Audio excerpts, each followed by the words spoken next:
Hi, welcome back to my channel. I'm Sarah-Brooke, Clinical Director of Mind Body Integrative Therapy.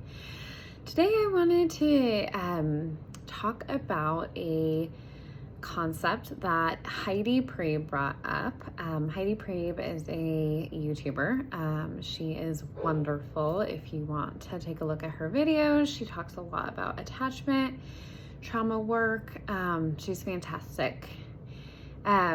But the other day I watched one of her videos that was on intellectual bypassing.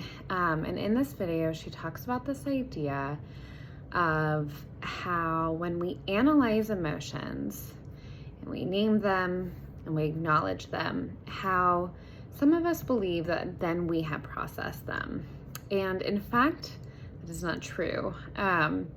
And kind of the larger idea I got from this video is that emotions are meant to be felt, not analyzed. And until they are felt, they do not resolve or come to like completion. So I was discussing this with a group that I run every Monday night, and I was discussing it with the individuals in that group, and we were discussing how some of us, when we were kids, our emotions were really big, right?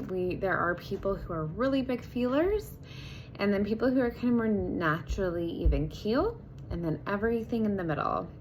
Well, I was one that was a really huge feeler, and in this group there was a couple of us that really resonated with feeling big feelings when we were kids. And the discussion we had is that there was a lot of fear behind feeling our feelings as children, right? It's like there's no boundaries, there's no limits to this emotion. And so is it safe to feel it? And at that time, it didn't feel safe, right? So as a coping skill, we discussed how this intellectual bypassing that Heidi Priebe was talking about is really common for those of us who had really big feelings that maybe our caregivers didn't know how to help us co-regulate, or see that there was an end to boundaries and limits to these big feelings.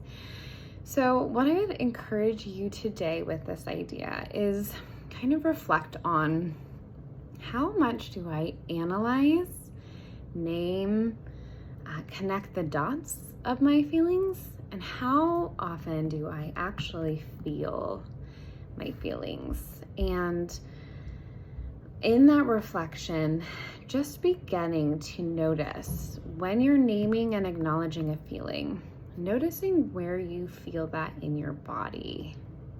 Notice what tension comes up. Notice how that emotion feels, just for a little bit. And over time, increasing that. So that is going to be my practice. I encourage you to do the same, and let me know how it goes in the comments. Have a great day.